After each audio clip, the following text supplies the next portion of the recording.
El himno de la carroña, por David Annandale. Tenía pensamientos amargos sobre la gloria. No pudo evitarlo. Mientras tomaba asiento en el palco privado del gobernador con vista al escenario, Corvus Parthamen estaba rodeado de una gloria que no era suya. El lujo del palco, un alboroto de cuero carmesí y terciopelo con hilos de oro y platino, era un tributo, en forma de exceso, al honor del gobernador Elpidio. Eso no preocupó a Corvus. La caja representaba una gloria suave y falsa, un renombre que venía con el título, no con los hechos ni con el hombre. Luego estaba el escenario, al que conducían todas las líneas de visión. Era un monolito boca abajo, tallado en una sola losa de obsidiana maciza. Era un altar en el que se podían sacrificar dioses, pero en cambio se rebajó bajo los pies del artista. Era magnificencia de piedra, y esta noche rindió homenaje al hermano de Corvus. Eso tampoco preocupó a Corvus. No entendía qué hacía Gurges, pero reconocía que su gemelo, al menos, se ganaba los laureles. El arte era una forma de acción, supuso Corvus. Lo que le molestaba eran las paredes, sin ventanas, elevándose 200 metros para encontrarse en la lejana bóveda del techo. Estaban cubiertas con inmensos tapices. Eran tributos tejidos a mano de las victorias imperiales. Keldar, las estepas de Planos, Ícaro IV, una y otra vez, guerreros de leyenda, tanto antiguos como nuevos, se elevaban sobre Corvus. Estaban destinados a inspirar. Estaban ahí para llamar la atención mientras el espíritu se elevaba, conmovido por la majestuosidad del tributo rendido por la música, las artes en este espacio monumental, piedra, imagen y sonido. Se suponía que debían entrelazarse para mayor gloria del emperador y sus legiones, pero últimamente la corriente de adoración se había invertido. Ahora los colosos del tapiz, congelados en sus momentos de batalla triunfal, también se inclinaban ante la gloria de Gurges, y eso estaba mal. Eso fue lo que hizo que Corvus hundiera los dedos lo suficiente como para estropear el cuero de sus reposabrazos.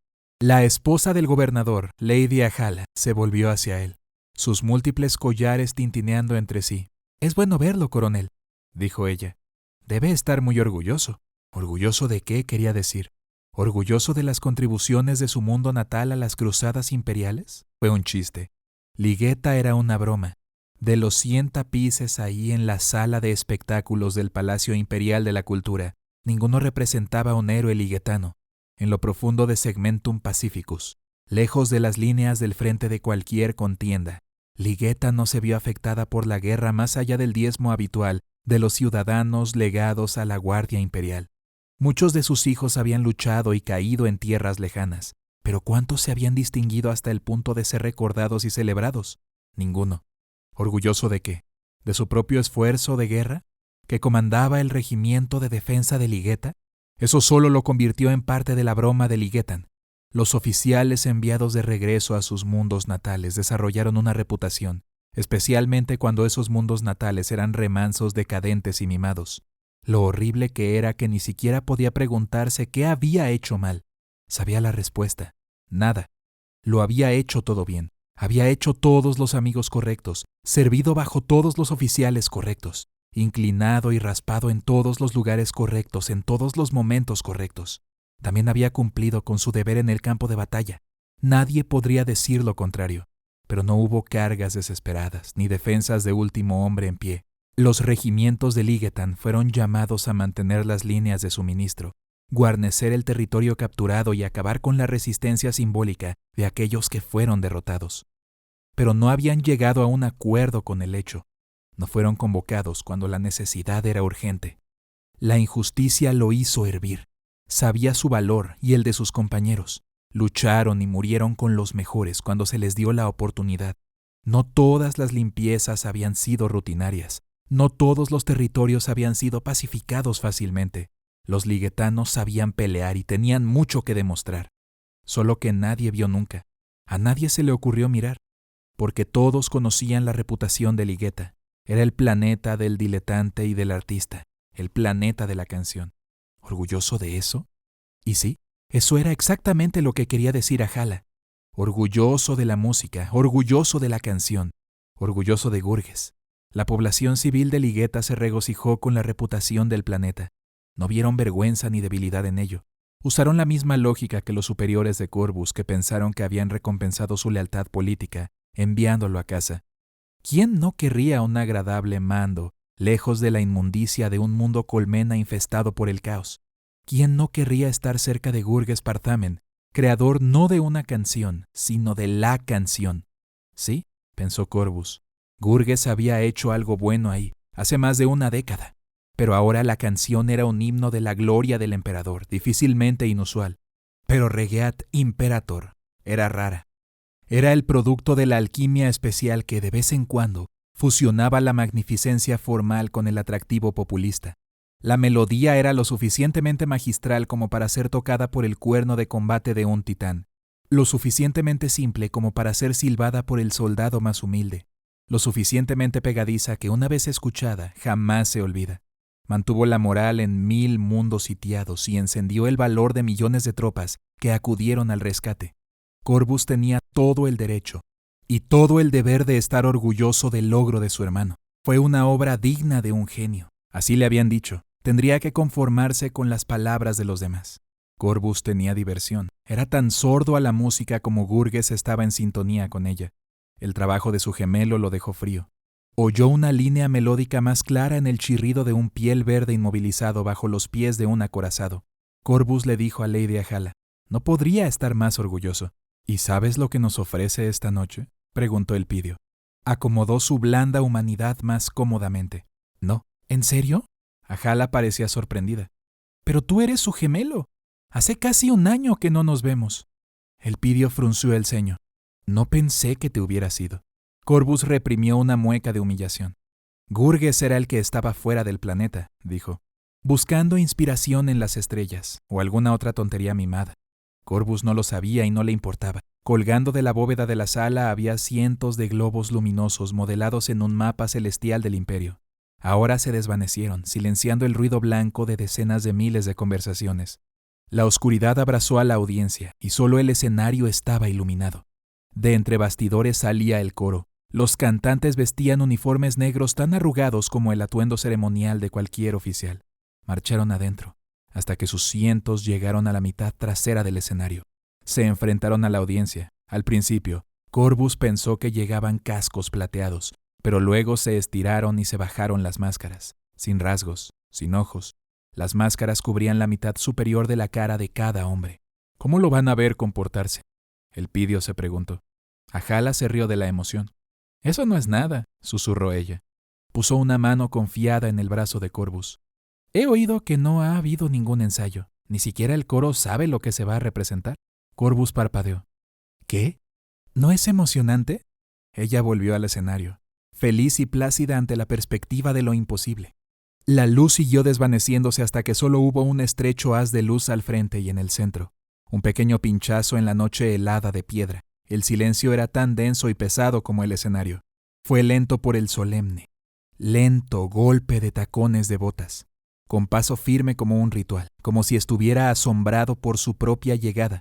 Gurges Parthamen, el bardo del emperador e hijo favorito de Liggeta, caminó hacia la luz. Llevaba el mismo uniforme negro que los músicos, pero sin máscara. En cambio, «¿Qué le pasa a su cara?», preguntó Ahala. Corvus se inclinó hacia adelante. Algo frío se escabulló a través de sus entrañas. El rostro de su gemelo era el suyo propio. Los mismos planos severos, barbilla estrecha y ojos grises. Incluso el mismo cabello negro recortado. Pero ahora Corvus miraba un espejo deformado. Gurges llevaba un aparato que brillaba como el oro, pero incluso desde esta distancia mostraba los ángulos implacables y la rigidez del hierro. Le rodeó la cabeza como una corona de laurel. En su cara extendió garras delgadas como agujas que perforaron sus párpados, abriéndolos. Gurges miró a su audiencia con una mirada maníaca e implacable, que era a partes iguales conocimiento absoluto y fanatismo terminal. Sus ojos eran tan prisioneros como los de su coro, pero donde los cantores no veían nada, él veía demasiado, y se deleitaba en el castigo. Su sonrisa era una descamación de los labios, su piel era demasiado delgada, su cráneo demasiado cerca de la superficie. Cuando habló, Corvus escuchó el sonido hueco del viento sobre las tuberías oxidadas. Los insectos susurraban en los rincones deshilachados de la realidad. «Compañeros liguetanos», empezó Gurges. «Antes de comenzar, Sería absolutamente herético de mi parte no decir algo sobre el papel del mecenas de las artes. La vida de un músico es difícil, debido a que no producimos un producto tangible. Hay muchos que nos consideran superfluos, un lujo sin sentido del que el imperio podría prescindir felizmente. Este hecho hace de aquellos que nos valoran aún más importante. Los patrocinadores son los pocos afortunados que saben que el artista realmente puede marcar la diferencia. Se detuvo por un momento.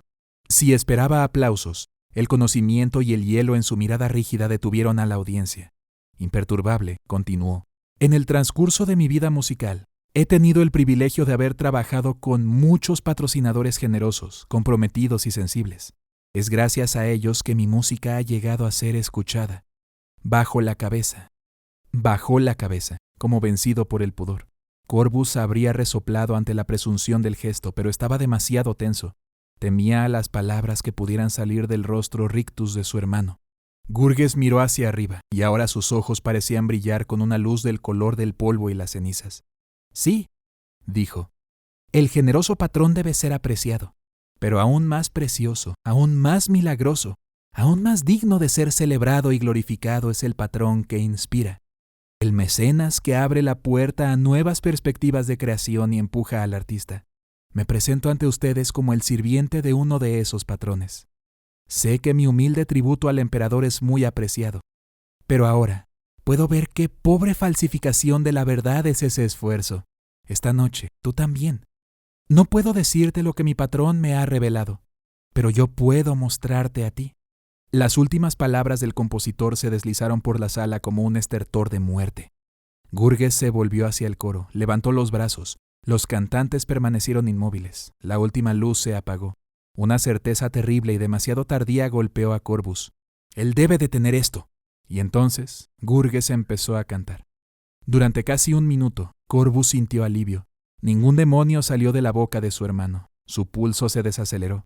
Se había enamorado de la teatralidad de un showman de primer nivel. Eso era todo. La canción no le sonaba diferente a cualquier otro esfuerzo de Gurges. Era otra sucesión de notas, cada una tan sin sentido como la anterior.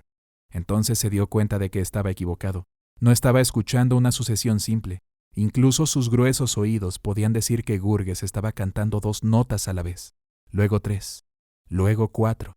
La canción se volvió imposible. De algún modo, sin dejar de cantar, Gurges tomó aliento. Y aunque Corbus no percibió ningún cambio real en la música, el aliento pareció marcar el final del estribillo. También marcó el fin de la paz, porque ahora el coro comenzó a cantar. Se unieron a un hombre, fusionándose con la voz de Gurges. La canción se convirtió en un rugido. La oscuridad comenzó a retirarse cuando un resplandor se extendió por el escenario. Se filtraba de los cantantes, se derramó como niebla de radiación en los asientos. Era un color que hizo que Corbus se estremeciera. Era una especie de verde. Sí, si el verde pudiera gritar. Latía como carne tensa. Sonrió como caos. Corbus se puso de pie en un salto. Lo mismo hizo el resto de la audiencia. Por un loco momento de esperanza, pensó en ordenar a la gente reunida que cayera sobre los cantores y los silenciara, pero no se levantaban. Como él, alarmados. Eran uno con la música y unieron sus voces a su gloria y sus almas a su poder. El rugido se convirtió en una ola. El resplandor llenó el salón y no le mostró a Corbus nada de lo que quería ver. A su lado, el gobernador y su esposa permanecían inmóviles, con los rostros contraídos por el éxtasis. Cantaron como si la canción fuera su derecho de nacimiento. Cantaron para derribar el cielo. Sus cabezas estaban echadas hacia atrás, sus mandíbulas tan anchas como las de una serpiente, y sus gargantas se crispaban y espasmaban por el esfuerzo de producir acordes inhumanos. Corbus tomó a Elpidio por los hombros y trató de sacudirlo. El marco del gobernador era rígido, y estaba conectado a tierra hasta el núcleo de la ligueta. Corbus podría haber estado luchando con un pilar, pero el hombre no era frío como la piedra. Estaba ardiendo. Sus ojos estaban vidriosos. Corbus comprobó su pulso. Su ritmo era violento, rápido, irregular. Corbus apartó las manos de un tirón. Se sentían resbaladizos por la enfermedad. Algo que vivía en la canción escarbó en su mente como uñas en plástico, pero no pudo encontrar de dónde agarrarse. Abrió la solapa de su pistolera y sacó su pistola láser. Se inclinó sobre la barandilla del palco y apuntó a la cabeza de su hermano. No sintió ninguna vacilación, solo sintió necesidad. Apretó el gatillo. Gurges cayó. La parte superior de su cráneo se quemó. A la canción no le importaba. Siguió rugiendo. Su alegría no disminuyó. Corvus disparó 6 veces más y cada disparo derribó a un miembro del coro. Él se detuvo. La canción no era un hechizo y no era un mecanismo. Era una plaga. Y matar vectores individuales era peor que inútil. Robó un tiempo precioso de la acción que podría marcar la diferencia. Salió corriendo de la caja, en el vestíbulo.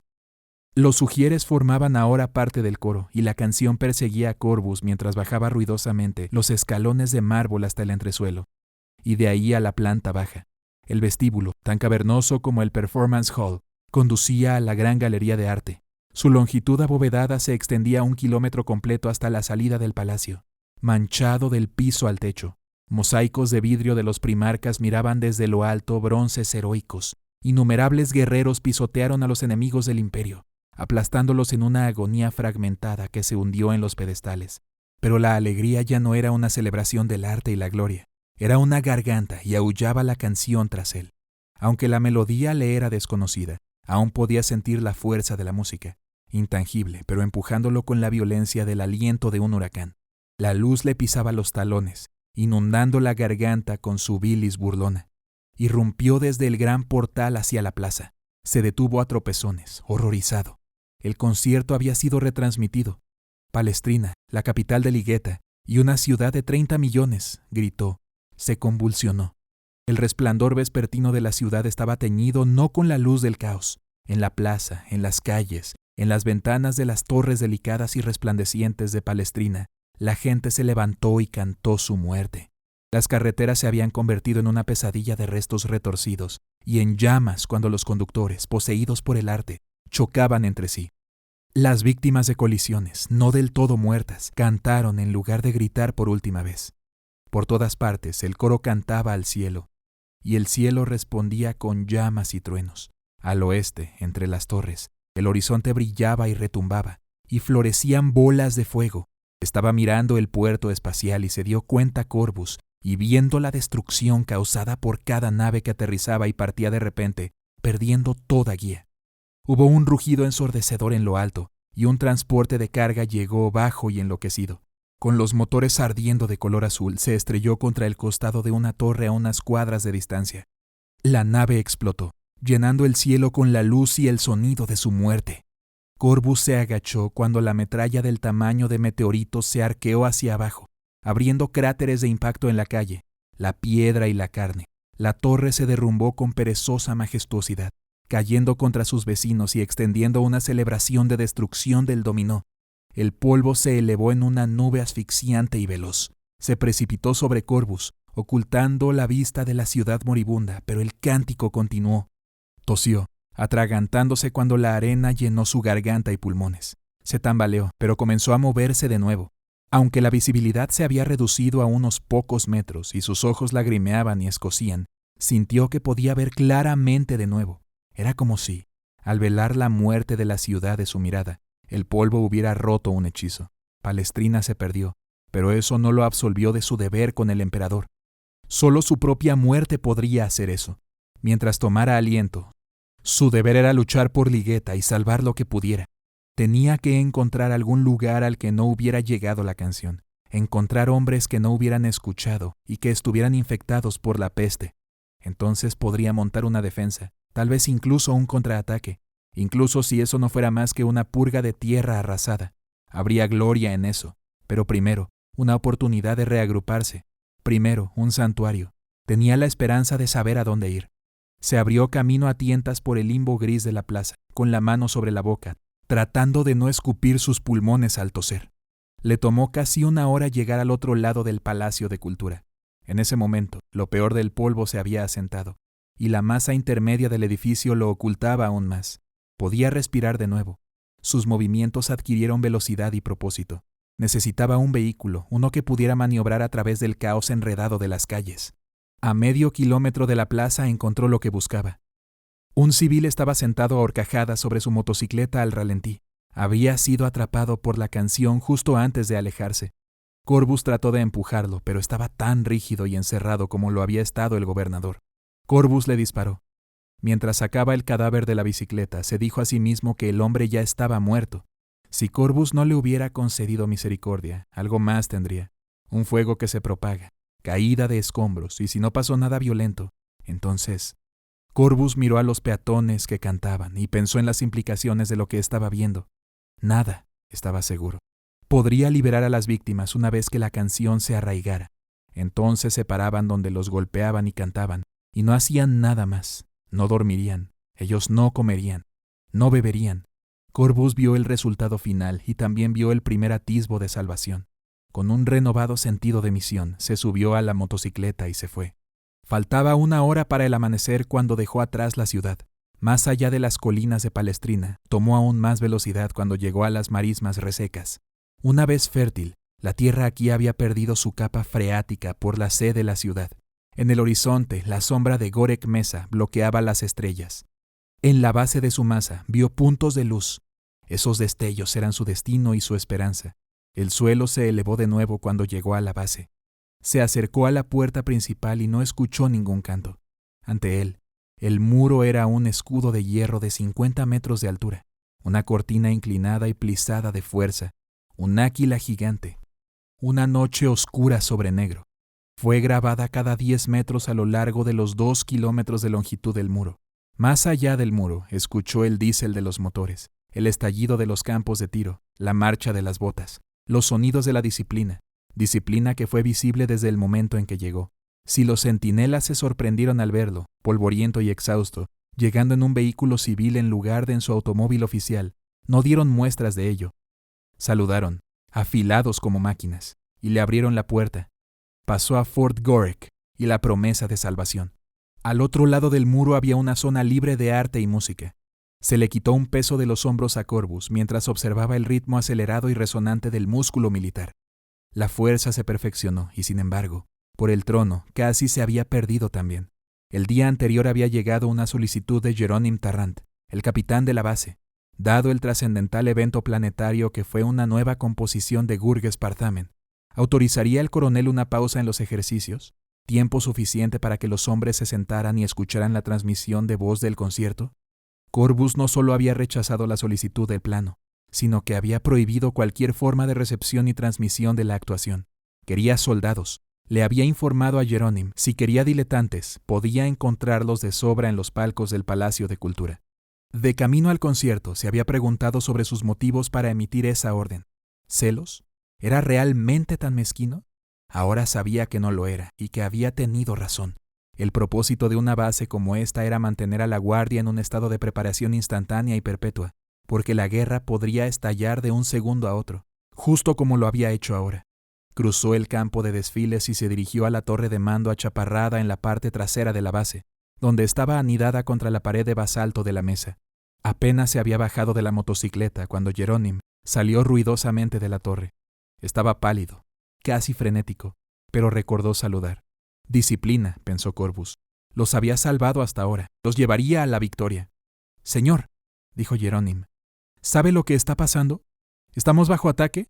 No podemos comunicarnos con nadie. Sí, estamos en guerra, respondió Corvus. Caminó rápidamente hacia la puerta. ¿Nadie de esta base ha estado en contacto con nadie fuera de ella durante las últimas 10 horas? Jerónim negó con la cabeza. No, señor. Nada que tenga sentido. Cualquiera que transmita solo está enviando lo que suena como música. Corvus lo interrumpió. ¿Tú escuchaste? Solo un par de segundos, señor. Cuando encontramos las incoherencias por todas partes, apagamos el sonido. Nadie estaba enviando nada coherente, ni siquiera la guadaña del juicio. Así que el buque insignia de Ligetan había caído. No se sorprendió, pero Corvus descubrió que aún podía sentirse consternado. Pero el hecho de que la base hubiera sobrevivido a las transmisiones le decía algo. La infección no se afianzó de inmediato. Recordó que el coro y el público no respondieron hasta que Gurges completó un estribillo completo. El mensaje de la canción tenía que estar completo, al parecer, antes de que pudiera asimilarse. ¿Qué acciones has tomado?, le preguntó a Jerónim, mientras subían las escaleras hacia el centro de mando. Hemos estado enviando solicitudes de reconocimiento en todas las frecuencias, señor. He puesto la base en alerta máxima, y como no hemos tenido noticias de nadie, envié una llamada de socorro. Bien, dijo Corvus. Para lo que sirva esa llamada, pensó.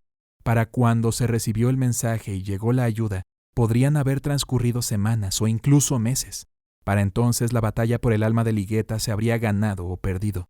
Los cantores se habrían muerto de hambre o quedaría alguien para recoger los pedazos. O tal vez no lo habría. El oficial de comunicaciones levantó la vista del Auspex cuando Corbus y Jerónimo entraron en el centro. «Coronel», saludó. «Una nave capital acababa de hacer la transmisión a nuestro sistema».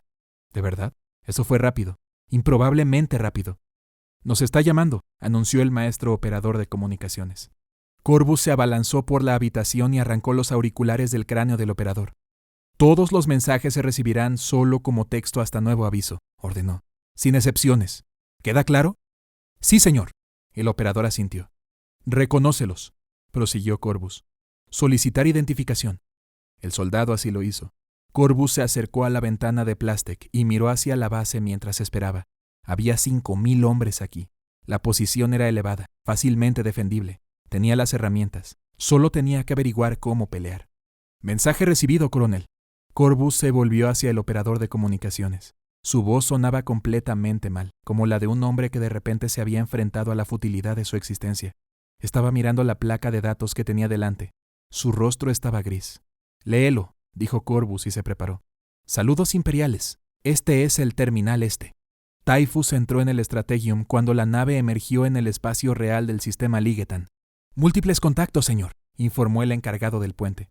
Por supuesto que los hubo. El Imperio difícilmente dejaría a Ligeta sin una flota defensora. Typhus movió su cuerpo hacia el óculo principal. Ya estaban lo suficientemente cerca para ver el enjambre de cruceros imperiales y satélites de defensa. «¿Pero cuántos están en trayectorias de ataque?», preguntó Typhus. Sabía la respuesta, pero quería la satisfacción de escucharla.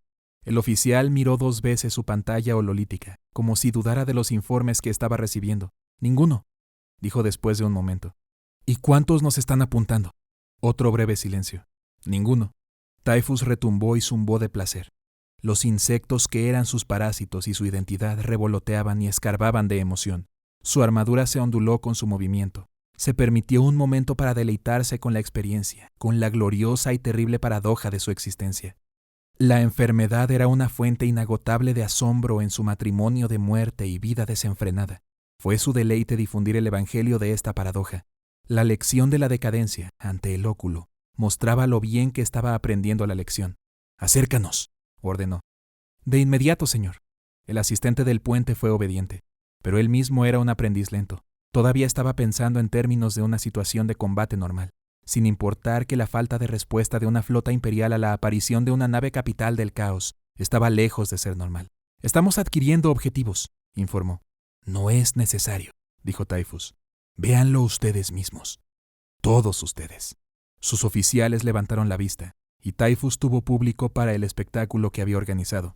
Como el terminal este acercándose al brillante globo verde y marrón de Ligeta, las naves enemigas adquirieron tamaño y definición. Su angustia también se hizo evidente. Algunos estaban a la deriva, nada más ahora que tumbas de hierro. Otros tenían los motores en marcha, pero no había órdenes en sus movimientos. Los barcos, Typhus sabía, estaban ejecutando las últimas órdenes que sus tripulaciones les habían dado, y no habría más por venir. «Saluden a los imperiales», ordenó. «Abran todas las frecuencias». El Strategium estaba bañado por la música de la enfermedad. A través de múltiples canales llegaba el mismo ruido, un caos unificado de millones y millones de gargantas cantando en un solo coro. La melodía era un acorde de fatalidad, simple, sostenido y de varias notas. Se convirtió en el acompañamiento de la vista fuera del término, y ahora el movimiento de la flota era el lento ballet de la entropía y la derrota. Typhus vio a 2 cruceros seguir sus rutas inalterables hasta que chocaron. Uno explotó. Su bola de fuego era el capullo en expansión de una flor venenosa. El otro se lanzó hacia la atmósfera de Ligeta, trayendo consigo el terrible regalo de su carga útil de armas y el reactor destrozado. Typhus pensó en su llegada a Terra, y sus insectos se retorcieron con anticipación. También pensó en la simplicidad de la lección y cuán pura era, y cuán devastadora la hacía su pureza. ¿La casualidad que había llevado a Gurges Parthamen a sus manos manchó esa pureza? ¿O fue ese despojo de la suerte una pieza esencial de la belleza de la descomposición? El compositor en un viaje autocomplaciente queda atrapado en una tormenta disforme localizada, terminando casi en colisión con el terminal este. ¿Cómo podrían esos elementos ser otra cosa que la contingencia absoluta? Su triunfo fácilmente podría no haber sido ni siquiera una idea. Por otra parte, ese hombre, su ambición que lo hizo tan fácilmente corruptible, la confluencia de eventos que le dieron a Typhus esta inspiración perfecta, eran tan probables que no podían ser casuales. Habían sido unidos por el destino. Las moscas aullaron a través del Strategium cuando Typhus probó la paradoja y la encontró de su agrado. Caos y destino, uno y lo mismo. Quizá Gurges también lo había pensado. No había puesto resistencia a ser infectado con la nueva plaga. Typhus estaba particularmente orgulloso de ello. El gusano de la urdimbre parásito puso sus huevos en el torrente sanguíneo y atacó el cerebro. Se propagó de mente a mente por la transmisión de su idea, y la idea viajó en un sonido especial, una canción que era un encantamiento que adelgazaba las paredes entre la realidad y el inmaterium, y se enseñaba a todos los que tenían oídos para escuchar. Mi señor, estamos siendo saludados, dijo el asistente. Typhus rió, encantado, y los furúnculos de la cubierta temblaron de simpatía.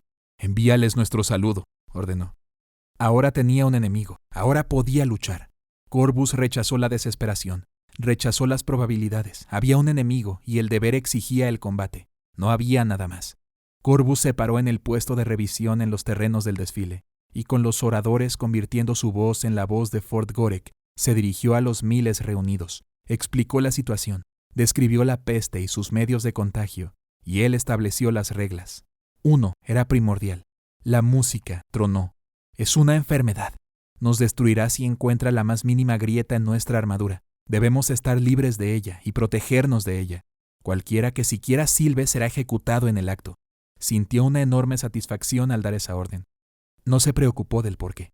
Menos de un día después de su llegada, Typhus fue testigo de la apoteosis de su arte. El planeta entero era una sola voz, el himno, la pestilencia. El himno que era pestilencia. Se había convertido en la suma total de la existencia en Ligeta. Su población vivía con un solo propósito. La pureza era electrizante. O lo habría sido, pero por el único defecto. Allí estaba ese reducto. Había pensado que sucumbiría por sí mismo, pero no fue así. Todavía estaba enviando súplicas desesperadas a lo que sea que los imperiales pudieran escuchar. Y aunque Typhus podía divertirse con la idea de que esta única pústula de orden confirmaba la belleza de la corrupción, también sabía la verdad. En el transcurso de los próximos días, la canción comenzaría un diminuendo irregular a medida que morían sus cantantes. Si no actuaba, su sinfonía estaría incompleta, estropeada por una nota falsa. Así que era hora de actuar. El ataque se produjo en la tarde del segundo día. Corvus caminaba por el parapeto cuando vio que el cielo se oscurecía. Comenzó un trueno profundo e interminable, y las nubes dieron a luz a una lluvia terrible. Las cápsulas de desembarco llegaron primero, cayendo en picado con la firmeza del juicio negro. Tocaron tierra en el terreno llano a un par de kilómetros de la base. Dejaron rayas en el aire, estelas negras verticales que no se disiparon. En cambio, se ensancharon. Se rompieron en fragmentos y comenzaron a girar. Corvus corrió al más cercano. Torre de guardia. Tomó el rifle de francotirador de un soldado y miró a través de su mira telescópica. Podía ver el movimiento en las nubes retorciéndose más claramente. Parecían insectos, débil, imposiblemente entrando y saliendo del estruendo de las vainas y las lanchas de desembarco que ahora lo seguían. Corvus escuchó un zumbido insidioso. La oscuridad fluyó del cielo. Era el negro de la ausencia y el dolor, de la putrefacción y la desesperación, y del deseo innombrable. Su toque infectó el aire de la zona de aterrizaje, y luego se extendió hacia la base. Era una enfermedad diferente, una contra la que Corvus no tenía defensa posible. Y aunque ningún zarcillo del negro llegó tan lejos, Corvus sintió que algo llegaba por encima de la pared. La calidez de la luz del atardecer cambió, se volvió quebradizo y amargo. Sintió que algo vital se volvía demasiado delgado y algo malo comenzaba a sonreír. A su alrededor, las bocinas de advertencia de Fort Gorek hacían sonar la llamada a las armas. El estruendo era enorme, y estaba sorprendido y perturbado de poder escuchar el zumbido de los enjambres del caos. Eso le dijo lo enfermo que se estaba volviendo el mundo real y lo mucho que tendría que luchar por él. Las cápsulas de desembarco se abrieron y sus pétalos venenosos cayeron hacia atrás para expulsar a los monstruos de su interior. Corvus nunca se había sentido cómodo con los marines espaciales. Su complejo de inferioridad liguetano empeoró exponencialmente por su poder y perfección sobrehumanos, pero habría dado cualquier cosa por tener uno a su lado ahora que veía las versiones de pesadilla de ellos reuniéndose en la distancia cercana. Hacía tiempo que su armadura había dejado de ser simple ceramita. Era la oscuridad lo que era hierro, y el hierro lo que era enfermedad. Se reunieron en filas y luego se quedaron inmóviles, con las armas listas. Solo que no estaban del todo quietos. Sus contornos se retorcieron. Las lanchas de desembarco arrojaron infantería corrupta en cantidades cada vez mayores. Finalmente el cielo escupió un leviatán que a Corvus le pareció un transporte clase Goliat, solo que tan distorsionado que parecía más una terrible ballena. Su casco estaba cubierto de símbolos que desgarraron los ojos de Corvus con obscenidades. A su alrededor se enroscaban cosas que podrían ser zarcillos o tentáculos. Su muelle de carga se abrió como una boca y vomitó hordas de tropas y vehículos sobre el suelo ennegrecido de ligueta. Las legiones de la peste se reunieron ante Corvus, y él sabía que no había esperanza de luchar contra ellas, pero lo haría, hasta el último hombre, y aunque tal vez no tuviera ninguna posibilidad de sobrevivir, ahora se dio cuenta con un estremecimiento de alegría que habría la esperanza de gloria en la heroica última batalla. Cayó la noche, y las fuerzas del Terminal Este crecieron en número y fuerza. La hueste era ahora mucho más grande de lo necesario para asaltar Fort Gorek, con muros o sin ellos, con alturas dominantes o sin ellas. Pero los soldados oscuros no atacaron, estaban de pie, en masa y al aire libre. Una vez desembarcados no hicieron nada. La artillería pesada salió con estruendo del transporte y luego se detuvo, con los cañones apuntando al cielo, llenos de amenaza pero silenciosos. El estruendo de llegada se detuvo. Un silencio pegajoso cubrió la tierra. Corvus había regresado al centro de mando. Podía mirar igual de bien desde ahí, y el zumbido subaural era menos notorio en este lado del plástico. ¿Qué están esperando?, Jerónimo murmuró. El silencio fue roto por el rugido distante de los motores. Corvus levantó un par de electrobinoculares. 3 rinocerontes se movían al frente. Había filas de formas rectangulares en la parte superior de los rinos. Eran de metal con cuernos moldeados en forma de demonios que gritaban. Altavoces, se dio cuenta Corvus. Ruedas fúnebres. Si los rinos transmitieran su canción, Fort Gorek caería sin que se disparara un solo tiro. Corvus golpeó con el puño el gatillo de la alarma. Las bocinas resonaron sobre la base. «No los apaguen hasta que yo dé la orden», le dijo a los oficiales. Todavía no lo suficientemente alto, pensó. Se volvió hacia el comunicador principal. Empujó al operador a un lado y accionó los interruptores del sistema de megafonía. Tomó el micrófono y corrió hacia el altavoz que había encima de la puerta del centro de mando. Metió el micrófono en el altavoz. La retroalimentación atravesó su cráneo, mutiló su oído y trató de borrar todo pensamiento. Jadeó por el dolor y se tambaleó, bajo el peso del sonido. Los hombres a su alrededor se tapaban los oídos y se movían como si estuvieran borrachos. Corvus luchó contra la explosión del sonido y sacudió a los oficiales. «¡Ahora!», él gritó. «¡Atacamos ahora! Lanza las quimeras y acaba con esos vehículos». Habría dado su alma por una batería de cañones de batalla para poder eliminar a los rinos desde dentro de la seguridad del escudo de ruido que acababa de hacer. Pero esto serviría también. No pensó en lo poco que podría ganar destruyendo algunos altavoces. Vio la oportunidad de luchar contra el oponente. Vio la oportunidad de gloria. Se hizo cargo de los escuadrones que seguían a las quimeras. Vio el dolor en los rostros de los hombres mientras la eterna retroalimentación los desgastaba. Vio el esfuerzo que les costó concentrarse en la simple tarea de preparar sus armas. Comprendió y esperó que ellos entendieran la necesidad de sus acciones y vieran el heroísmo de su lucha por el emperador. Gurges había sido un tonto, pensó Corvus. Lo que él hizo ahora era digno de una canción. Las puertas se abrieron y las quimeras avanzaron. Los rinos se habían detenido a medio camino entre sus propias fuerzas y el muro, fácilmente dentro del alcance de la transmisión de los Dirgecasters. La canción era inaudible. Corvus sintió que sus labios se contraían en una mueca de triunfo mientras sostenía su pistola láser y su espada sierra en alto y lideraba la carga. El coraje del imperio brotó de los confines del muro. Corvus gritó mientras golpeaba detrás de la quimera ruidosa y rugiente. El gemido de retroalimentación se desvaneció cuando dejaron atrás la base, pero los vehículos tenían su propio estruendo y Corvus aún no podía escuchar ni rastro de la canción. Algo habló con la voz del final. El sonido era enorme, un trueno profundo y compuesto. Era la artillería del caos. Todos los cañones se abrieron simultáneamente, disparando una andanada única y monumental. La pendiente inferior de la elevación de Fort Gorek explotó, y la tierra se elevó hacia el cielo. Un gigante hecho de ruido y aire recogió a Corvus y lo tomó. El mundo se derrumbó de punta a punta. Un huracán de tierra, rocas y fuego. Se estrelló contra el suelo y se retorció, como un insecto atrapado, mientras sus pulmones aplastados luchaban por respirar. Cuando llegó el aire, eran garras y grava en su pecho. Su cabeza sonaba como una campana golpeada. Cuando sus ojos y oídos se aclararon, vio los restos de los quimeras y la derrota de su carga. Los vehículos habían recibido el peor de los golpes y estaban hechos añicos, humeantes ruinas de metal retorcido. Pedazos de hombres estaban esparcidos por la ladera, un brazo que aún empuñaba un rifle láser, un torso que terminaba en la mandíbula inferior, órganos sin cuerpos, cuerpos sin órganos, pero hubo sobrevivientes. Y cuando las armas enemigas enmudecieron, la canción inundó el campo. Los hombres se levantaron y se congelaron cuando el estribillo los atrapó. Un minuto después del bombardeo, Corvus era el único hombre que quedaba con voluntad propia. Tomó sus armas y se tambaleó de regreso por la pendiente hacia el muro. Mientras corría, creyó oír risas deslizándose entre las filas de las fuerzas del caos. Las puertas se abrieron lo suficiente para dejarlo entrar. La retroalimentación borró la canción, pero se enroscó alrededor de su cerebro como un alambre de púas. Había perdido su gorra y su uniforme estaba hecho jirones. Y aún así, enderezó su postura mientras caminaba de regreso a través de las tropas atónitas. A mitad de camino a través de los terrenos, un recluta lo enfrentó. Los ojos del hombre estaban llorosos por las horas de comentarios que destruyen la mente, y su nariz estaba sangrando. «Vámonos», suplicó. «Vamos a luchar.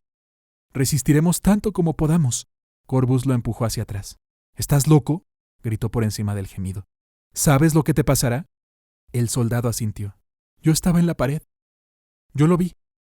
«Bueno, ¿y entonces?». «Se ven felices cuando cantan. Al menos esa muerte no es una tortura sin sentido». Corvus levantó su pistola y disparó al hombre en el ojo. Se dio la vuelta en un círculo completo, mirando a sus testigos, asegurándose de que entendieran la lección. Luego regresó al centro de mando. Una noche y un día del interminable lamento electrónico. Luego, otra noche de observación con los nervios raspados. Corvus se tapó los oídos con un trapo, pero la respuesta atravesó la patética barrera. Su mandíbula se movió, los músculos de sus mejillas se contrajeron, y vio la misma tensión en los rostros tensos y apretados de sus hombres. Los rhinos no se acercaron, y no hubo otros movimientos de tropas enemigas. Fort Gore estaba asediado por una quietud absoluta, y eso sería suficiente. El tercer día de asedio fue un infierno de insomnio y rabia claustrofóbica. 5 guardias intentaron desertar. Corvus los hizo azotar, y luego les disparó. Cuando se puso el sol, Corvus pudo ver venir el final. No había resistencia. El escudo que había erigido era una tortura, y la locura destrozaría la base.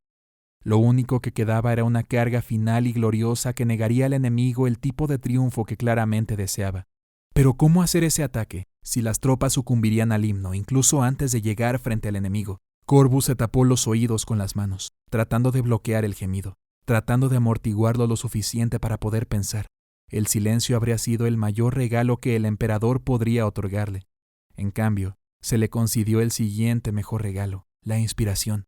El centro médico estaba en la planta alta del bloque de mando. Corvus encontró al médico y le explicó lo que se requería. El hombre palideció y se negó. Corvus le ordenó que hiciera lo que dijo. Aún así, el médico protestó. Corvus apuntó con su pistola láser a la cabeza del hombre, y eso fue convincente y justo. El proceso tomó toda la noche, al menos en su mayor parte. Los hombres no se resistieron a quedarse sordos. Algunos parecían casi aliviados de estar libres del gemido de retroalimentación. La mayoría se sometió al procedimiento con caras flojas y miradas muertas. Los hombres se habían convertido en criaturas de estoica desesperación mantenidas unidas y animadas por los hábitos de la disciplina. Corvus observó a otro paciente, al que le brotaba sangre de las orejas, contorsionarse en una camilla. Al menos, pensó, les estaba devolviendo a los soldados su orgullo por el final del juego. No hubo tiempo para vacunar a todo el contingente de base contra el himno, por lo que Corvus se decidió por los mejores y más experimentados escuadrones. Eso sería suficiente. Eran la Guardia Imperial, y darían a las fuerzas traidoras algo en lo que pensar. Llegó la mañana. Aunque una cañonera enemiga más había aterrizado durante la noche, la disposición del enemigo permaneció sin cambios. Con los ojos ásperos como la arena por el insomnio, Corvus inspeccionó su fuerza reunida. Los soldados parecían muertos vivientes, indignos de la gloria que estaban a punto de encontrar. Bueno, se las daría de todos modos, y podrían agradecerle a la luz del emperador. Miró al resto de las tropas. Los estaría abandonando a su suerte. Se encogió de hombros. Estaban condenados a pesar de todo, y al menos había impuesto lealtad hasta el final. Podría irse a la tumba sabiendo que no había permitido ninguna deserción hacia el caos. Había cumplido con su deber. Se había ganado su gloria. ¡Abran las puertas!, rugió, y deseó poder oír la fuerza de su grito por encima del chirrido de las puertas. Los centinelas tampoco pudieron escucharlo, pero su gesto fue claro, y el muro de Fort Gorek se abrió por última vez. Hay canciones que se han escrito sobre la carga final del coronel Corvus Parthamen, pero no se cantan en los comedores de la Guardia Imperial. Y no son himnos de batalla conmovedores. Son tonterías obscenas y burlonas, y se gruñen en lugar de cantarse, con un humor venenoso en los pasillos de los barcos oscuros que surcan la disformidad como tiburones. Unos pocos hombres del Imperio lo escuchan en sus momentos finales, cuando sus posiciones son invadidas por las hordas del caos. No lo aprecian más de lo que lo habría hecho el mismo Corvus. La acusación fue una derrota. Los hombres chocaron con proyectiles de Volter y fuego láser. Fueron hechos pedazos por un bombardeo de cañones. Fueron triturados por espadas sierras y hechos papilla por puños blindados. Aún así, descendieron más colina abajo de lo que incluso Corvus podría haber esperado. De hecho, una fuerza coherente golpeó las líneas del frente del caos e hizo algunos daños antes de ser aniquilada. Su acción podría haber parecido el glorioso heroísmo de la desesperación, sin nada que perder. Pero el hecho de que ningún hombre se puso a cubierto, nadie hizo otra cosa que correr de frente, disparando armas indiscriminadamente, reveló la verdad. Estaban corriendo hacia la muerte y contentos por el alivio. Corvus fue el último. Le tomó un momento darse cuenta de que estaba solo, con la alegría de la batalla y el éxtasis de estar libre del gemido. Seguía corriendo hacia adelante, corriendo hacia su gloria, pero ahora se preguntaba por qué no parecía haber ningún disparo dirigido hacia él, o por qué el escuadrón de marines espaciales del caos que tenía delante se separó para dejarlo pasar. Titubeó, y luego vio quién lo estaba esperando. El monstruo tenía un enorme volumen en lo que una vez había sido una armadura Terminator, pero ahora era un exoesqueleto zumbante y enconado. Las moscas pululaban por los embudos sobre sus hombros y las lesiones de la ceramita corrupta. Su casco de un solo cuerno transformó los rastros humanos finales del ser en puramente demoníacos. Su agarre en su guadaña gigante estaba relajado. Corvus vio lo poderosa que podía ser la enfermedad hecha carne. Cargó de todos modos, vació su pistola láser y luego sacó su espada sierra. Se volvió hacia el heraldo de Nurgle. Typhus hizo girar su guadaña. El movimiento fue tan rápido como casual y desdeñoso. Golpeó a Corvus con el eje y le destrozó la cadera. Corvus se derrumbó en el suelo. Mordió su grito. Typhus se cernía sobre él. «¡Mátame!», escupió Corvus. «Pero sé que luché contra ti hasta el final. Yo tengo mi propia victoria». Typhus hizo un sonido que era el estruendo de colmenas gigantes. Corvus se dio cuenta de que acababa de escuchar una risa. «¿Matarte?», preguntó Typhus. Su voz era profunda. Era suave como un cadáver delicuescente. «No he venido a matarte. He venido a enseñarte mi himno». A través de su dolor, Corvus se las arregló para reírse. «Nunca lo cantaré». «¿De verdad? Pero ya lo has hecho. Crees estar al servicio del orden y la luz, pero como tu emperador carroñero, todo lo que haces desborda la esperanza y se precipita hacia la entropía. Mira lo que le hiciste a tus hombres. Me has servido bien, hijo mío. Tú y tu hermano. Ambos». Corvus luchó contra la epifanía, pero irrumpió en su conciencia con una luz verde enfermiza. La verdad lo tomó y lo contagió. Vio sus acciones, vio sus consecuencias, y vio la gloria de quien había estado sirviendo verdaderamente. Y a medida que el patrón tomó forma para él, también lo hizo un sonido. Escuchó el himno y escuchó su música. Había melodía ahí, y él era parte de ella. La rendición inundó su sistema, y la forma triunfante de Typhus llenó su visión moribunda. La mandíbula de Corvus se abrió de golpe, su garganta se retorció con agonía extática y se convirtió en uno con el coro final de Ligeta.